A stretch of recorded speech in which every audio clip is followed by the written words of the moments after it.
The film starts with Tsuneo, who is seen scuba diving in the sea and observing aquatic life. He's a college student studying to be a marine biologist and working several jobs to support his dreams.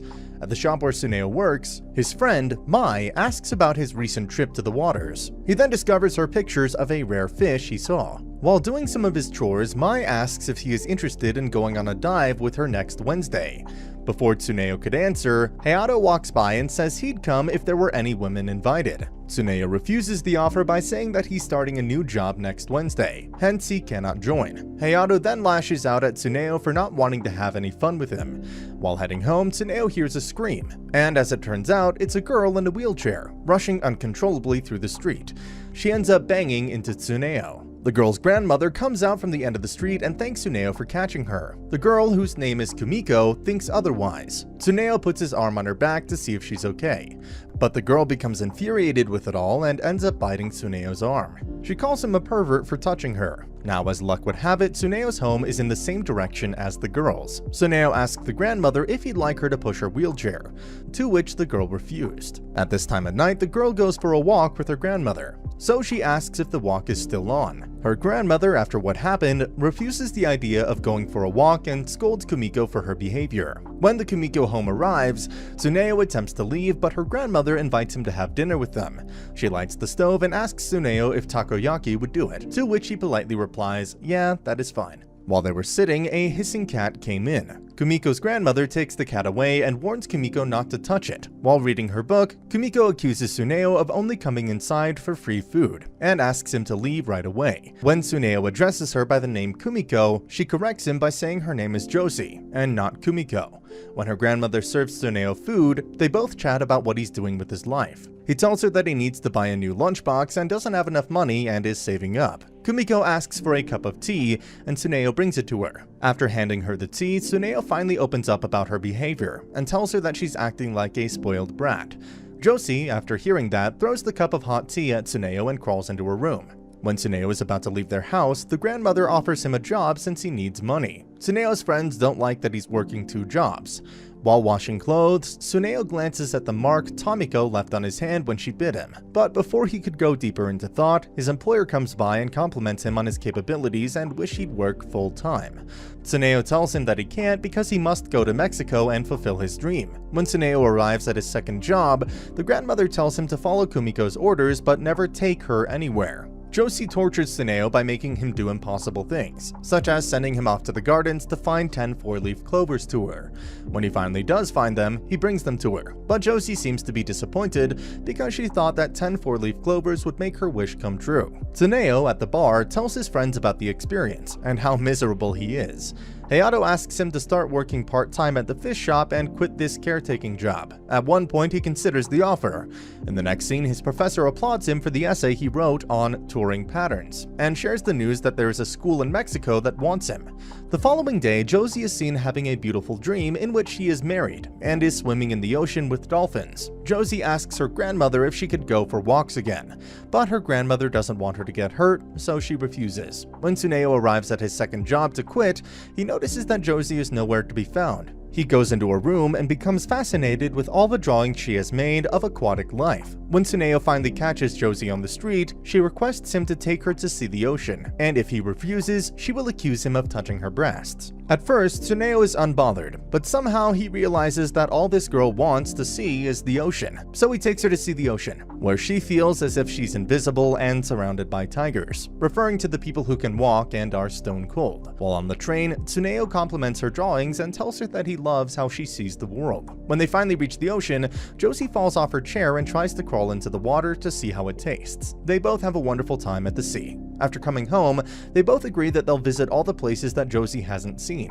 They go to the aquatic museums, stroll in the park, eat ice cream, and have amazing adventures together. While Kumiko and Tsuneo are having an excellent time together, the grandmother meets Kumiko's consultant. The consultant asks the grandmother if she made any arrangements for Kumiko to get a job. The grandmother refuses the idea and tells him that she is extraordinary and living life as she should.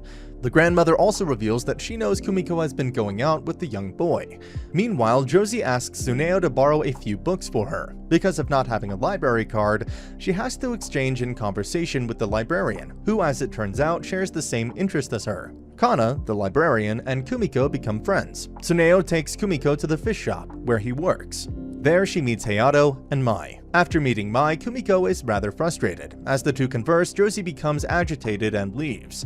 She asks her grandmother to fire Tsuneo. In the next scene, Tsuneo is seen at his job, where he receives a message about his scholarship acceptance and that he only has 6 months to wrap up. Meanwhile, Josie is at the library, where a little girl approaches her and asks her to read a book called The Little Mermaid. Josie hesitates with the idea at first, but later on she does it anyway. She ends up boring half the children. However, the little girl that requests Kumiko to read the book asks her if she has seen the mermaid's castle. Kumiko displays her incredible drawing skills by sketching the castle onto a giant board. Kana asks Josie if she would be interested in taking up an anthology course since she is interested in illustration and books. Without giving a proper response, Josie leaves the library. Tsuneo goes to Josie's house and shows her the Clarion angelfish model lamp he has made for her. The two talk about how Tsuneo's parents got divorced and how his father left. They both also share an intimate moment, but Kumiko instantly backs away. Happy with how things are going, Josie decides to have Tsuneo back as her caretaker. They both visit the zoo where she sees a tiger. While staring at the tiger, Josie tells Tsuneo that she took him with her because she can depend on him. Whenever she is frightened, she can reach out to him. She tells him that she wants to make art her profession, and that she will work hard like him. The movie forwards to the part where Josie's grandmother dies, leaving her with some money to provide for herself. Meanwhile, Tsuneo can't help but think about Josie and how she's holding up. He loses his focus and ends up gasping for air while in the ocean. In the next scene, Mai goes to see Josie and tells her that she is the one who was holding Tsuneo back from pursuing his dreams. She also tells Josie that the only reason why Tsuneo is with her is that he feels sorry for her. In the next scene, Tsuneo stops by Josie's house and sees that she has thrown away her art and cleaned her room. Josie asks him to take her to the ocean again as his last job. She weeps as she watches the waves go by. Stunned by the tears in her eyes, Tsuneo begs her to let him stay. On the other hand, she isn't happy with the fact that Tsuneo didn't tell her about his scholarship and that he's leaving. They both have a heated argument in which Josie opens up about her disability and how she cannot reach things anymore. Tsuneo, on the way home, gets hit by a car. After going into surgery, he wakes up and asks about Josie and if she's okay. The nurse tells him that she hasn't left. The doctor explains to Tsuneo that he has an open fracture and runs the risk of osteoarthritis. He might even have to stay in a wheelchair for a very long time. In the next scene, Josie comes to visit Tsuneo. Tsuneo tells her about his situation and that the doctor tells him that he might never be able to walk again. His professor also stops by and discusses his Mexico situation.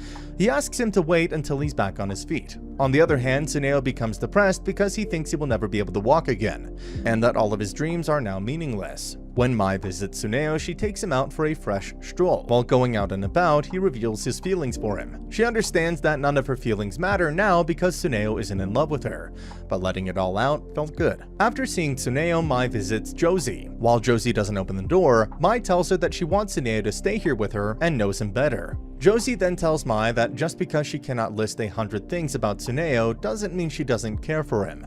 In the next scene, Josie decides to write and illustrate a book. She asks Hayato to bring Tsuneo to the library. In his depressed state, Tsuneo finds meaning in nothing and does not wish to leave his hospital bed. Hayato tells Tsuneo that he owes him a favor after saving him from drowning, so he asks to come with him. When Tsuneo and Hayato enter the library, Josie is seen reading a book entitled The Mermaid and the Radiant Wings to the children. In her book, she tells the story of a mermaid who wished upon a shell to become a human with 2 legs. While venturing into the human world, she came across a tiger who attempted to attack her, but she was saved by a young boy with giant golden wings. The mermaid instantly became enchanted by the young boy. The two became friends and had amazing adventures together. The boy told her that he would be leaving in spring to pursue his dream of visiting the sparkling waters. When the springtime came, their girl became sad and wished that the young boy wouldn't go. While lamenting, she came across the tiger again, and she was almost about to be ridden to death until the young boy rescued her again. Unfortunately, this time, he lost his wings. The young boy is all upset by it and realizes that he can no longer fly to the sparkling waters. The mermaid tries to comfort him by saying that the wings of his heart will take him anywhere. And so the young boy sails the ocean and finally dives into the sparkling water. The story ended and Tsuneo applauded her with tears in his eyes. He also gained inspiration from her story and joined rehab. After struggling, Tsuneo finally gets the feeling back in her feet and legs. During Christmas time, Tsuneo gets discharged from the hospital. There he sees a woman in a wheelchair, which reminds him of Josie. Tsuneo goes to her house and finds the fish he gave her packed in a box. While Josie has gone missing once again, Mai, Hayato, and Tsuneo begin to search for her. Tsuneo ends up at the zoo where he witnesses trails of Josie's wheelchair. After some time, the tracks of Josie's wheelchair disappear. In the last scene, Josie is seen strolling near her street, where a man accidentally pushes her to the point where she is left rushing uncontrollably into the other end of the street. But as luck would have it, she once again bumps into Tsuneo. They both feel glad to have found each other this way and share an intimate kiss. And that's the end of the video. As always, if you liked what you saw, subscribe to the channel. I'll be uploading a lot of videos just like this, so I'll see you at the next one.